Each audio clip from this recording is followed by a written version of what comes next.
సంబంధించినటువంటి అంశాలను నా మేనిఫెస్టోలో చేర్చుకోవడం జరిగింది. మన గ్రామంలో ఇంతవరకు మనకు లైబ్రరీ ఫండ్ వచ్చినా కూడా ఒక లైబ్రరీ కట్టలేదు. గడిచిన ఎందరో మంది సర్పంచులు వచ్చారు పోయారు. వాటికి సంబంధించిన గ్రంథాలయానికి ప్రత్యేక ఫండింగ్ వస్తుంది, కానీ ఇంతవరకు ఆ గ్రంథాలయం అనేది నిర్మించలేదు. మనం ఒక డిజిటల్ లైబ్రరీ కట్టడం జరుగుతుంది, మన మేనిఫెస్టోలో చేర్చినాం. తర్వాత మన గ్రామానికి చుట్టూ ఉన్న 7 గ్రామాలకు కలిపి ఒక మినీ ఫంక్షన్ హాల్ కట్టడం జరుగుతుంది. ఎందుకంటే మనకు గ్రామంలో అన్ని రకాల వసతులు ఉన్నాయి, లేచి ఒక ఫంక్షన్ హాల్ ఒకటే. ఆ ఫంక్షన్ హాల్ కూడా నిర్మిస్తున్నాం. ఆడపిల్ల పుడితే ఒక 5,000 రూపాయల ఫిక్స్డ్ డిపాజిట్ వాళ్ళ సొంత పేరుపై చేయడం జరుగుతుంది. అండ్ పాప పుట్టిన 1 ఇయర్ లోపు పేరు పెట్టిన తర్వాత వాళ్లకు సొంతంగా బ్యాంక్ అకౌంట్ తెరిచి నా సొంత ఖర్చులతో 5,000 రూపాయల ఫిక్స్డ్ డిపాజిట్ చేయడం జరుగుతుంది. అలాగే మన గ్రామంలో ముఖ్యంగా హైమెన్స్ లైట్ లాంటి స్టాండ్లు పెట్టారు, కానీ వాటికి సరైనటువంటి లైట్లు లేవు. ఆ లైట్లు వేరే కూడా మనం ప్రత్యేక ఫండింగ్ ద్వారా లైట్లు ఏర్పాటు చేయవచ్చు, కానీ గత పాలకుల నిర్లక్ష్యం వల్ల ఇంతవరకు హైమెన్స్ లైట్లు కూడా లేవు.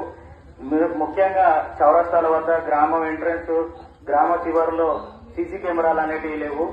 ఎలాంటి ప్రమాదాలు జరిగినా దొంగల బారిన పడకుండా క్షణాల్లో సీసీ కెమెరాలు ఉంటే పట్టేయవచ్చు. మనకు అంత ముఖ్యమైన సమాచారం సీసీ వీడియోలో దొరుకుతుంది కాబట్టి మన గ్రామానికి సీసీ వీడియోలు ఏర్పాటు చేయడం జరుగుతుంది. అలాగే సమ్మక్క సారక్కల గద్దెల నిర్మించడం జరుగుతుంది. మనకు 2024లో సమ్మక్క వెలవడం జరిగింది. ఇప్పుడు 2026లో మళ్లీ జాతర మొదలు కాబోతుంది. కాబట్టి సమ్మక్క గద్దెల నిర్మాణం కోసం కూడా ప్రత్యేక చర్య చేపట్టడం జరుగుతుంది. మన వెన్నపల్లి గ్రామంలో ముఖ్యంగా ఈ దాన సంస్కారాలకు వైకుంఠ రథం లేదు. చలికాలం వచ్చినా వర్షాకాలం వచ్చినా చనిపోయిన వాళ్ళని తీసుకుపోయేటప్పుడు చాలా ఇబ్బందులు ఎదుర్కొన్నారు. ఇటీవల ములుగురు కొమరయ్య గారు చనిపోయినప్పుడు వేరే కొత్తగట్టు గ్రామం నుంచి మనం వైకుంఠ రథం తెచ్చుకోవడం జరిగింది. అలాంటి పరిస్థితి రాకుండా ప్రత్యేక ఫండింగ్ తోటి మన గ్రామంలోనే లేట్ అయినప్పుడు చుట్టాలు రావడం లేట్ కావడం జరుగుతుంది. అట్లా బాడీ డీకంపోజ్ కాకుండా మన గ్రామ పంచాయతీ తరఫున ఫీచర్ కూడా ఏర్పాటు చేయడం జరుగుతుంది. అలాగే మాకు సమ్మక్క జాతరలపై ఉన్న, ఇంకా మసైన స్వామి ఉన్న పెట్టపై అనేక అవకతవకలు జరిగినాయి. వాటికి సంబంధించిన ఖర్చుల వివరాలు అడిగితే ఎవరు చెప్పడం లేదు. కాబట్టి నన్ను గెలిపిస్తే ఖచ్చితంగా వాటి లెక్కలన్నీ బయటకు తీస్తా. అవి ప్రజల ముందు ఆడిట్ నిర్వహించి ఎంత మేర ఖర్చు చేసి ఎంత మిగిలింది, ఎంత అవినీతి జరిగిందనేది మీ కళ్ళ ముందు మీ కళ్ళ కట్టినట్టు చూపెడతా. కాబట్టి ప్రజలారా, సర్పంచ్ ఎన్నికలు అనేటివి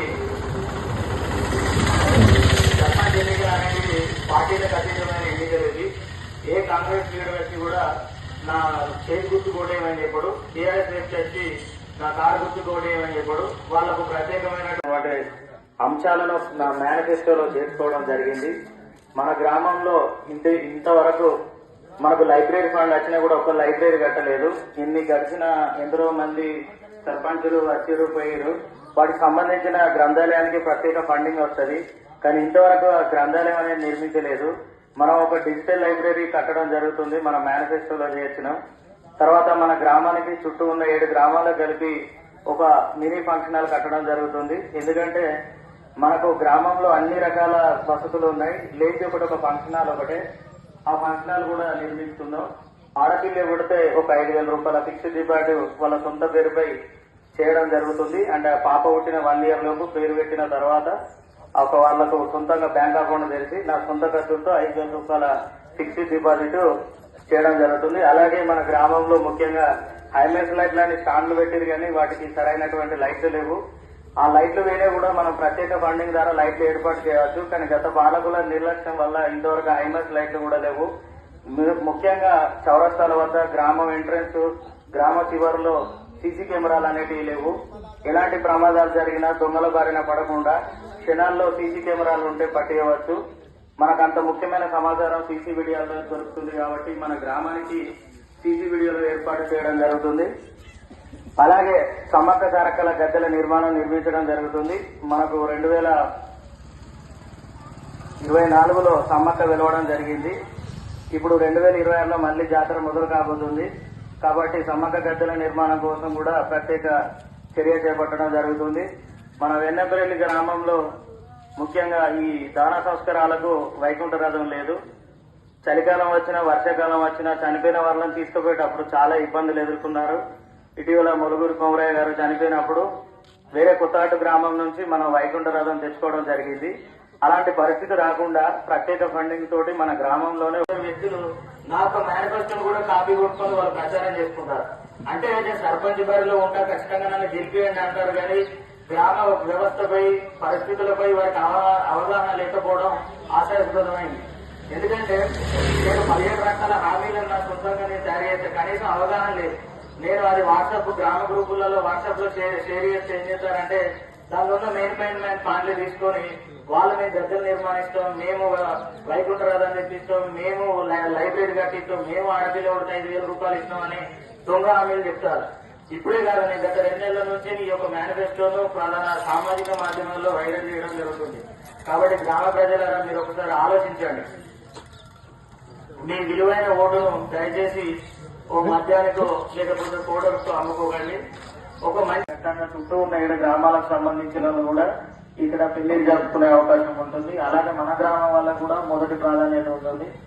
తర్వాత పోతే సమస్త మత్స్య ఆలయాల అభివృద్ధికి ఎంతో ఉంది. అలాంటి వాటి కోసం మనం ఇంకా అభివృద్ధి చేసుకోవాల్సిన సందర్భం కూడా ఉంది.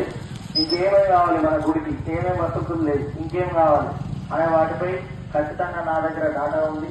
దానికి అందరి సహకారంతో నేను ఖచ్చితంగా నెరవేర్చానని నేను మాట ఇస్తున్నాను.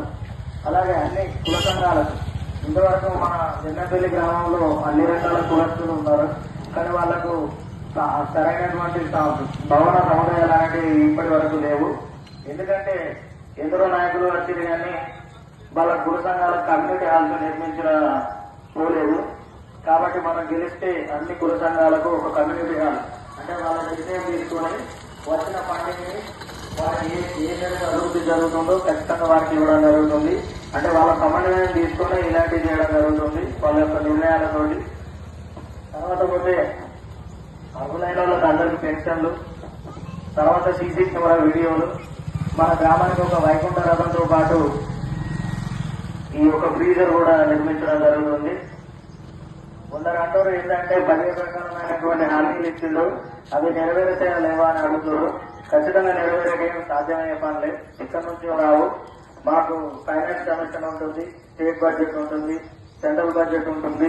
అది గ్రామ పంచాయతీ అభివృద్ధి కోసం మా గ్రామ పంచాయతీ ఖాతాలో వేయడం జరుగుతుంది. అవే పైసలు మనం తీర్మానం చేసి ప్రజల ముందు గ్రామ సభ పెట్టి మన గ్రామంలో ఏదైతే ప్రస్తుతం అవసరం ఉన్నా తనకే ఆ నిధులను కేటాయించడం జరుగుతుంది. అది మీ అందరి సహకారంతో గ్రామ సభ పెట్టి తీర్మానం ప్రజల మధ్యలో తీర్మానం చేసిన తర్వాతనే ఖచ్చితంగా పైసా అనేది ఖర్చు చేయడం జరుగుతుంది. ఇంకా కొందరు అంటారు, ఇంకేమంటారంటే అభివృద్ధి అని చేసినామని గొప్పలు చెప్పుకుంటారు. ఎక్కడ అభివృద్ధి, ఎక్కడ ఏ అభివృద్ధి జరిగింది, ఇలాంటి ఒకసారి గ్రామస్తులు గమనించాలి. మేము అది చేసినాం ఇది చేసినామని గ్రామాలలో చెప్తారు, మళ్ళా ఓట్లు కట్టారు. గ్రామాన్ని అభివృద్ధి చేయాల్సిన వాళ్ళకున్న కనీస బాధ్యతలు ఏంటో వాళ్ళకి తెలుసా? మీరు అడగండి, నిలదీసి అడగండి. మీరు గ్రామాన్ని గెలిస్తే ఏం చేస్తారు? మీ దగ్గర గ్రామాన్ని అభివృద్ధి చేయడానికి మీ కార్యాచరణ ఏంటి? గ్రామాన్ని అభివృద్ధి పంతాలో నడపడానికి ఉన్న మీకు యొక్క మార్గదర్శకం ఏముంది? ఏం చూసుకొని మీరు పంచాయతీ ఎన్నికల్లో పోటీ చేయడానికి వస్తున్నారని గ్రామ ప్రజలను మీరు నిలదీయండి. ఇలా మైకు పెట్టి మాట్లాడే వారికి అవకాశం ఇవ్వండి. ఎందుకంటే